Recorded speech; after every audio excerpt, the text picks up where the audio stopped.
You are tuned into All This Math, and today's lesson is brought to you by exponents. Because today we're going to do a lesson on using exponent rules to simplify expressions. All right? So check out what we have. Our instructions are to simplify the quantity of -5 squared, or to the second power, minus the quantity of 0.5, or 5/10, to the -2 power. All right? So I see a couple of exponents up here, right? So as soon as I see exponents in a problem, I start thinking about exponent rules and the different exponent rules, whether it's the multiplication rule for exponents, the division rule for exponents, the power of a power rule for exponents, the zero exponent rule, or the negative exponent rule.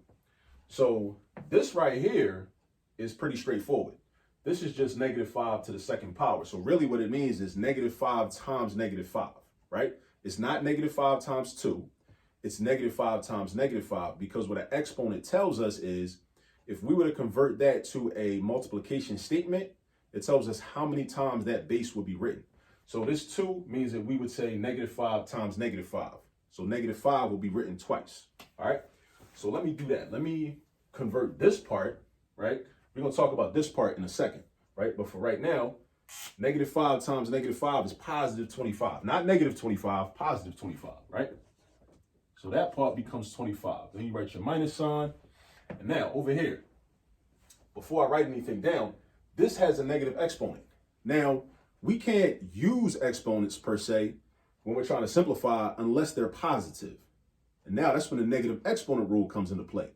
The negative exponent rule says that in order to change an exponent from negative to positive, we have to take the reciprocal, make sure you know what a reciprocal is, but we have to take the reciprocal of the base. So in this case, the base is 0.5, right? So the reciprocal of 0.5 is, we could say 1 over 0.5. There's a few ways we could write it, but let's just say 1 over 0.5.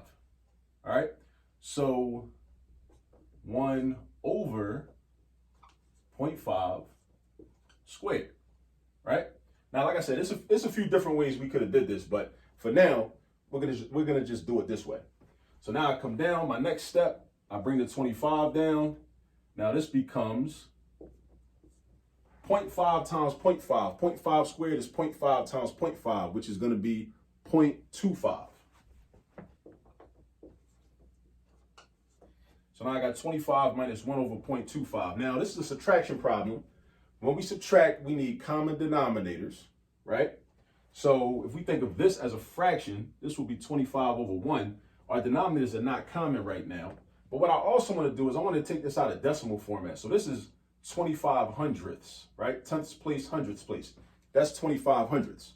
So I can rewrite that 1 over 25 hundredths is the same thing as 100 over 25. 1 over 25 hundredths, 1 over 0.25 is the same thing as 100 over 25. So we can have 25 over 1 minus 100 over 25. All right. So now we can figure out, and actually what we could do is, without even figuring out what a common denominator is, we could do this differently. I know that 100 divided by 25 is just plain 4, right?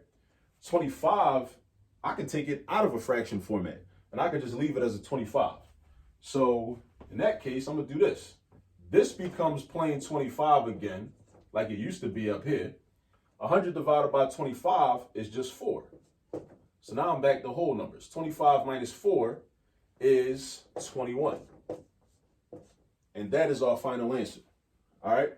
Now, since I got a couple minutes, I want to go back to this part right here, right? This 1 over 0.5 squared. Because what I could have did was, right here, I'm going to go back here. This 0.5 to the -2. What we could have said was, let me see, 5/10 to the -2. So this would have been 5/10 to the -2, right? This part right here, try to stay with me, right? Because this is 5/10, right? The way we say it, we say 5/10, or as a fraction, it will be 5 over 10, right? If I took the reciprocal of that, the reciprocal of 5 over 10 is 10 over 5. The reciprocal of 5 over 10 is 10 over 5. So this is something like 10 over 5 squared.